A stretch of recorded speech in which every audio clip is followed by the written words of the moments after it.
நம்ம ஆடு மாடுவே எல்லாத்தையும் ஊருக்குள்ளே கொண்டாந்து சேர்த்துட்டோம். பெரும் தொல்லையாக போச்சு இன்றைக்கி. நம்ம கிடாய்க்கு இன்றைக்கி கால் கட்டலை, ஆனால் அது தொந்தரவு பண்ணலை. இன்றைக்கி நம்ம கிடேரிக்கு என்ன கேடு காலம் வந்துச்சுன்னு தெரியல. அப்போ பிள்ளை மாதிரி மேயுது பாருங்க. அப்போ கையால் படுத்தி இருக்க பாடு அந்த கிடேரி, செவலை கிடேரி கடிக்கும் போல இருக்குது. அதுக்காக வீட்டுக்கே 3 திருப்பு விரட்டியாந்து விட்டேன். பாதி வழியில் மறுபடியும் வீட்டு ஓடி பேசி மறுபடியும் போய் விரட்டியாந்து விட்டேன். வயலில் விரட்டியாந்து விட்ற மறுபடியும் போயிடுச்சு.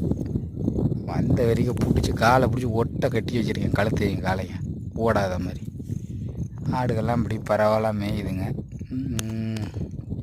இன்றைக்கி நம்ம எப்போதும் மேய்க்கிற ஐயாவோட மேய்க்கலை. அவர் அங்கிட்டு கொண்டு போயிட்டார். இதுக்கு நேராக அங்கே அந்த திசையில் மேய்க்கிறாரு. இந்த வெள்ளை கலரில் தெரிகிறது அவர் மாடுதான். நம்ம இங்கிட்டு நேர்